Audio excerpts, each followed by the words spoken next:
വൈശാലി ഭാഗം 28. വിഷ്ണു കൂളായിട്ട് പറഞ്ഞു. എന്നാൽ ഇടത് കൈ കൊണ്ട് ഫോട്ടോഗ്രാഫർക്ക് അവനെന്തോ സിഗ്നൽ കൊടുത്തു. പാവം വൈഷു അത് കണ്ടത് കൂടിയില്ല. ഇരുവരും മുന്നേ നിന്നതുപോലെ വീണ്ടും നിന്നു. രണ്ടുപേരും മുഖത്തോട് മുഖം നോക്കി നിൽക്കുന്നൊരു സ്റ്റില്ലെടുക്കാം, എന്നിട്ട് പോകാം.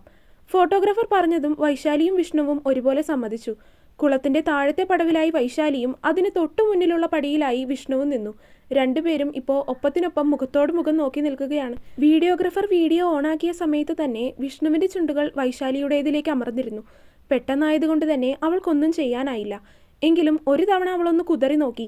പക്ഷേ അപ്പോഴേക്കും വിഷ്ണുവിന്റെ കൈകൾ അവളെ വീണ്ടും തന്നിലേക്ക് ചേർത്ത് നിർത്തിയിരുന്നു. ഓക്കെ. ക്യാമറാമാന്റെ ശബ്ദം വീണ്ടും കേട്ടതും വൈശാലി ബോധം വീണ്ടെടുത്തതുപോലെ അവനിൽ നിന്നും ഒന്ന് കുതറി മാറി. വിഷ്ണു അവളെ കള്ളച്ചിരിയോടെ നോക്കി. അവന്റെ ആ നോട്ടത്തിൽ തന്നെ അവനോട് ദേഷ്യപ്പെടാനിരുന്ന വൈശാലി അലിഞ്ഞുപോയി. അവൾക്ക് നാണമോ പരവേശമോ അങ്ങനെ എന്തെല്ലാമോ തോന്നിയതുകൊണ്ട് വിഷ്ണുവിനെയും മറ്റാരെയും നോക്കാൻ പറ്റാത്തതുപോലെ അവളുടെ മുഖമാകെ കുനിഞ്ഞുപോയി. വാ. വിഷ്ണു അവളെയും ചേർത്ത് പിടിച്ച് വണ്ടിയുടെ അരികിലേക്ക് നടന്നു. അപ്പോഴും അവൾ അവന്റെ മുഖത്തേക്ക് നോക്കുന്നുണ്ടായിരുന്നില്ല. ഇത്രയും നാണമൊന്നും വേണ്ട വൈശാലി ടീച്ചറെ, നിനക്കത് ചേരുന്നില്ല, പോടാ. കോർത്തു പിടിച്ചിരുന്ന കൈകളിൽ ഒന്ന് അമർത്തിക്കൊണ്ട് വിഷ്ണു പറഞ്ഞതും വൈശാലി അവന്റെ കൈയിലായി തന്നെ ഒന്ന് അമർത്തി നുള്ളി. റിസോർട്ടിലേക്ക് എത്തിയതും അവിടെ വളരെ ആഘോഷമായ പരിപാടികളായിരുന്നു. ഡാൻസ്, പാട്ട്, അങ്ങനെ കലാപരിപാടികൾ ഒരുപാടുണ്ടായിരുന്നു. കേക്ക് മുറിച്ച് ഇരുവരും പരസ്പരം മധുരം പകർന്നു കഴിഞ്ഞതും പിന്നീട് അങ്ങോട്ട് ആളുകൾ വന്ന് ഫോട്ടോ എടുപ്പായിരുന്നു. നാട്ടുകാരും വിഷ്ണുവിന്റെ വീട്ടുകാരും ഇവരുടെ കൂടെ ജോലി ചെയ്യുന്നവരും വൈശാലി പഠിപ്പിക്കുന്ന ക്ലാസ്സിലെ കുട്ടികളും വീടിനടുത്തുള്ളവർ അങ്ങനെ ഒരുപാട് പേര് വന്ന് ഫോട്ടോ എടുത്തു. ആദ്യമൊക്കെ കുഴപ്പമില്ലായിരുന്നുവെങ്കിലും കുറേ സമയം നിന്ന് ഫോട്ടോ എടുത്തു കഴിഞ്ഞപ്പോൾ ഇരുവർക്കും മടുപ്പ് തോന്നി. പിന്നീട് ഇരുന്നായി ഫോട്ടോ എടുപ്പ്. അതിനിടയിൽ വൈശാലി പഠിപ്പിക്കുന്ന കുട്ടികളും ഡാൻസ് പ്രോഗ്രാം ഉണ്ടായിരുന്നു. അതിനുശേഷം ഇരുവരും വേഷം മാറാൻ പോയി. വൈശാലി സെക്കൻഡ് സാരി ഉടുത്തു. അതിന് ചേരുന്ന രീതിയിലുള്ള ഡ്രസ്സ് വിഷ്ണുവും ചെയ്തു. അതിനെല്ലാം ശേഷം ഇരുവരും ഭക്ഷണം കഴിക്കാനിരുന്നു. അപ്പോഴേക്കും അവിടെയും എത്തി ഫോട്ടോഗ്രാഫർ. വൈശാലിയും വിഷ്ണുവും ചെയ്യുന്ന ഓരോ കാര്യങ്ങളും അവർ കൃത്യമായിട്ട് ക്യാമറയിൽ പകർത്തിയിട്ടുണ്ട്. അവരുടെ നിർദ്ദേശം ഇല്ലാതെ തന്നെ വിഷ്ണുവിന്റെ കൈകൾ ഒരുരുള ചോറുമായി അവളുടെ നേർക്ക് നീണ്ടിരുന്നു. പുഞ്ചിരിയോടെ തന്നെ വൈശാലി അത് വാങ്ങിക്കഴിച്ചു. തിരികെ ആരും പറയാതെ തന്നെ വൈശാലിയും അവനൊരു ഉരുള ചോറ് കൊടുത്തു.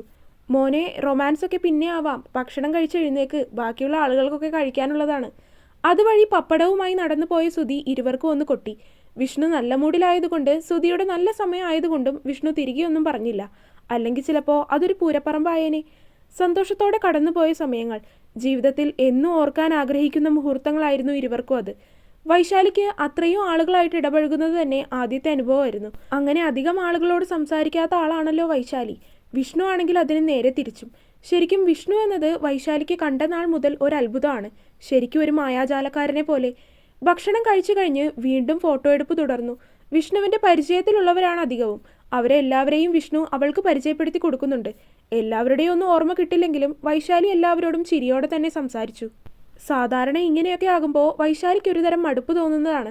പക്ഷേ ഈ സമയം അങ്ങനെയൊന്നും ഇതുവരെ തോന്നുന്നില്ല. അതിന് പ്രധാനപ്പെട്ട കാരണം വിഷ്ണു കൂടെയുള്ളത് തന്നെയാണ്. ആര് വന്നാലും എന്തൊക്കെയായാലും ഈ നിമിഷം വരെ വിഷ്ണു വൈശാലിയുടെ കൈ വിട്ടിട്ടില്ല. അവളുടെ കൈകളിൽ കോർത്ത് തന്നെ മുറുക്കി പിടിച്ചിരിക്കുകയാണ്, ആർക്കും വിട്ടുകൊടുക്കില്ലെന്നതുപോലെ. വൈശാലി അവൻ പിടിച്ചിരിക്കുന്ന കൈകളിലേക്കും അവന്റെ മുഖത്തേക്കും ഒന്ന് നോക്കി. നേർത്ത പുഞ്ചിരിയായിരുന്നു അവളുടെ മുഖത്ത് അന്നേരം. വിഷ്ണു ശ്യാമ ടീച്ചറോടും അവരുടെ ഭർത്താവിനോടും സംസാരിക്കുകയാണ്. ഇതിനിടയിലാണ് വൈശാലി വിഷ്ണുവിനെ നോക്കി നിൽക്കുന്നത്. അവരോട് സംസാരിച്ച് തിരിഞ്ഞ് വൈശാലിയെ നോക്കിയ വിഷ്ണു കാണുന്നത് തന്നെ നോക്കി പുഞ്ചിരിയോടെ നിൽക്കുന്ന വൈശാലിയെയാണ്. വിഷ്ണു അവരോട് സംസാരിച്ച അതേ പുഞ്ചിരിയോടെയുള്ള മുഖത്തോടെ വൈശാലിയെ നോക്കി എന്താണെന്ന രീതിയിൽ പുരികമുയർത്തി. വൈശാലി ഒന്നുമില്ലെന്ന് പുഞ്ചിരിയോടെ പറഞ്ഞുകൊണ്ട് അവനിൽ നിന്നും മുഖം തിരിച്ചു. 3 മണിയൊക്കെ ആയപ്പോഴേക്കും പരിപാടിയെല്ലാം കഴിഞ്ഞ് വീട്ടിലേക്ക് തിരിച്ചു. കാറിലിരിക്കുമ്പോൾ വിഷ്ണുവിന്റെ ചെറിയ ചെറിയ കുസൃതികൾക്ക് വൈശാലി കണ്ണുകൂർപ്പിച്ച് നോക്കിയും അവനെ ഒന്ന് നുള്ളിയുമൊക്കെ അടക്കി നിർത്തി. വീട്ടിലേക്ക് എത്തിയതും വൈശാലിക്ക് ചെറിയ രീതിയിലൊരു ടെൻഷൻ തോന്നാതിരുന്നില്ല. കാരണം ആദ്യമായിട്ടല്ലെങ്കിലും വിഷ്ണുവിന്റെ വീട് കണ്ടപ്പോൾ വൈശാലിക്ക് വല്ലാത്തൊരു വെപ്രാളം തോന്നി. പക്ഷേ വൈശാലിയുടെ മുഖം ഒന്ന് മാറിയപ്പോൾ തന്നെ അത് മറ്റാർക്കും മനസ്സിലായില്ലെങ്കിലും വിഷ്ണുവിന് മനസ്സിലായിരുന്നു. അല്ലെങ്കിലും വൈശാലിയെ വിഷ്ണുവിനോളം മറ്റാർക്കാണ് മനസ്സിലാവുക? അവൻ വൈശാലിയുടെ കൈകളിൽ മുറുക്കെ പിടിച്ചു. അവളുടെ മുഖത്തേക്ക് നോക്കി ഒന്നുമില്ലെന്ന രീതിയിൽ കണ്ണടച്ച് കാണിച്ചു. അത്രമാത്രം മതിയായിരുന്നു വൈശാലിയുടെ ഉള്ളിലെ ആകുലത മാറിപ്പോവാൻ. മുത്തശ്ശി നൽകിയ വിളക്കുമായി വിഷ്ണുവിന്റെ വീടിന്റെ പടി ചവിട്ടി കയറുമ്പോൾ അവളുടെ ഉള്ളിൽ ഇതുവരെ അറിയാത്തതുപോലെ പറഞ്ഞറിയിക്കാനാവാത്ത വികാരങ്ങൾ തിങ്ങി നിറയുകയായിരുന്നു. നിറഞ്ഞു വന്ന കണ്ണുകൾ തടഞ്ഞു നിർത്താതെ അവൾ ഒഴുക്കിവിട്ടു. പൂജാമുറിയിൽ നിന്ന് പ്രാർത്ഥിക്കുമ്പോൾ ഈ ഒരുവൻ തന്റെ മരണം വരെ തന്റെ കൂടെ ഉണ്ടാവണേ എന്ന് മാത്രമായിരുന്നു അവളുടെ മനസ്സിൽ. പ്രാർത്ഥനയ്ക്ക് ശേഷം ഇരുവരും മുത്തശ്ശിയുടെ അനുഗ്രഹം വാങ്ങിച്ചു. 3 പേരുടെ കണ്ണുകളും ആ സമയം നിറഞ്ഞു പോയിരുന്നു. അനുഗ്രഹം കൊടുത്ത് മുത്തശ്ശി ഇരുവരുടെയും നെറ്റിയിലും ഒന്ന് മുത്തി. വൈശാലിയെ തന്നിലേക്ക് ചേർത്ത് പിടിച്ചു. പിന്നീട് വേഷമെല്ലാം മാറാൻ പറഞ്ഞ് വൈശാലിയെ മുത്തശ്ശി തന്നെ വിഷ്ണുവിൻ്റെ മുറിയിലേക്ക് പറഞ്ഞു വിട്ടു.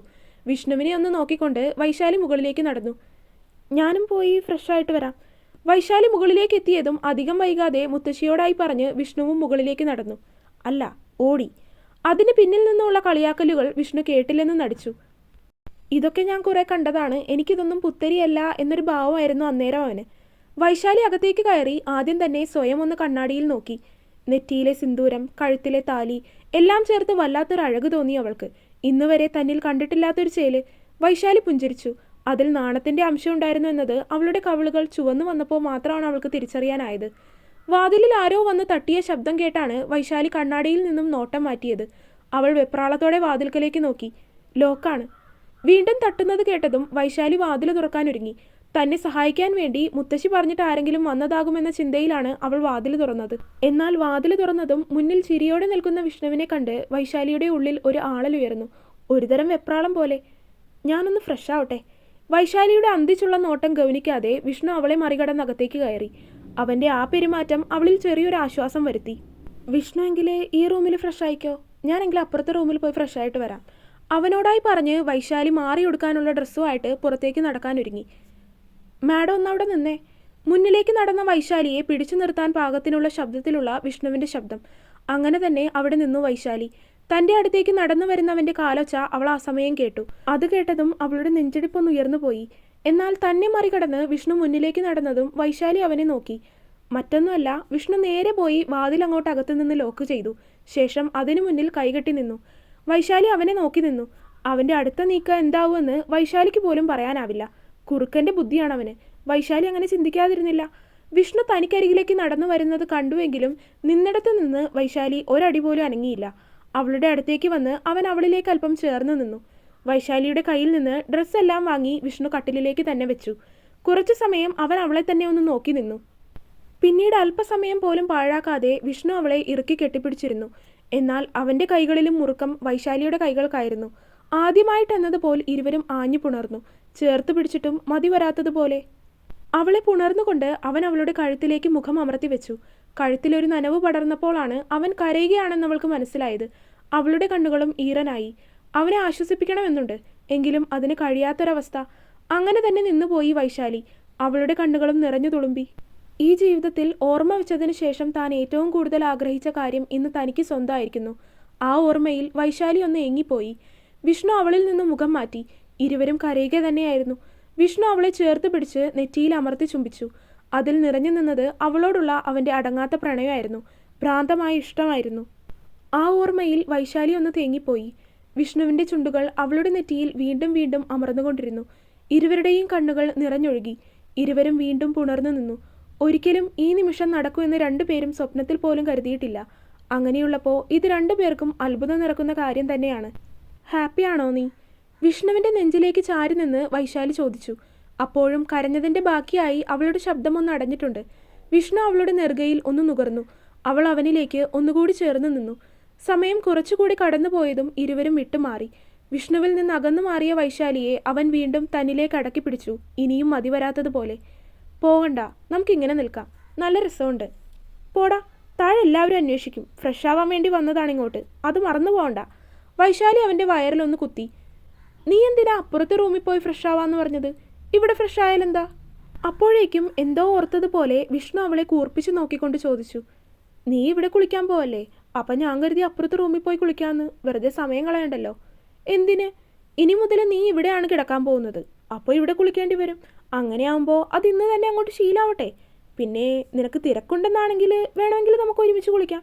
എനിക്കതിൽ പ്രത്യേകിച്ച് എതിർപ്പൊന്നുമില്ല. വിഷ്ണു വളരെ സീരിയസ് ആയിട്ട് തന്നെ എന്തോ വലിയ കാര്യം പറയും പോലെ അവളോട് പറഞ്ഞു. അവൻ്റെ സംസാരം കേട്ടതും വൈശാലി അവനെ പല്ല് കടിച്ചു നോക്കി. കഴിഞ്ഞോ?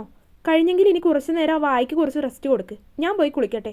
വിഷ്ണുവിനെ കളിയാക്കിക്കൊണ്ട് വൈശാലി മാറിയെടുക്കാനുള്ള ഡ്രസ്സുമായി ബാത്റൂമിലേക്ക് കയറി. വിഷ്ണു എന്തെങ്കിലും തിരിച്ചു പറയും മുന്നേ വൈശാലി എല്ലാം പറഞ്ഞു കഴിഞ്ഞ് ബാത്റൂമിലേക്ക് കയറിയിരുന്നു. വിഷ്ണു അവളിൽ നിന്ന് മറ്റെന്തൊക്കെയോ പ്രതീക്ഷിച്ചിരുന്നു. അതുകൊണ്ടാണോ അല്ലയോ എന്നറിയില്ല, അവൻ്റെ മുഖം അവൾ പോയതും ഇഞ്ചി കടിച്ചത് മാതിരി ആയിപ്പോയി. വൈശാലി കുളി കഴിഞ്ഞിറങ്ങുമ്പോൾ വിഷ്ണു മുറിയിൽ കട്ടിലിൽ ഫോണിൽ നോക്കിയിരിക്കുന്നുണ്ട്. വൈശാലിയെ കാണിക്കാനായിട്ട് മുഖമൊക്കെ വീർപ്പിച്ച് പിടിച്ചിട്ടുണ്ട്. വൈശാലി ഇറങ്ങിയതും അവളുടെ കയ്യിൽ നിന്ന് ടവല് വാങ്ങി അവൻ ബാത്റൂമിലേക്ക് കയറി. വൈശാലി ആണെങ്കിൽ അവൻ ഇത് എന്ത് പറ്റി എന്ന രീതിയിൽ അവനെ തന്നെ നോക്കി നിന്നു. കുളിച്ചു കഴിഞ്ഞപ്പോൾ തന്നെ താഴേക്ക് പോകാമെന്നാണ് വൈശാലി കരുതിയത്. പക്ഷേ അവൻ്റെ വീർപ്പിച്ച മുഖം കണ്ടിട്ട് വൈശാലിക്ക് താഴേക്ക് പോകാൻ തോന്നിയില്ല. അവൾ അവിടെ തന്നെ ഇരുന്നു. കുറച്ച് സമയം കഴിഞ്ഞ് വിഷ്ണു പുറത്തിറങ്ങി. അപ്പോഴും അവൻ്റെ മുഖത്തൊരു കനം. കുറച്ച് സമയമായിട്ടും അവനൊന്നും മിണ്ടുന്നില്ല.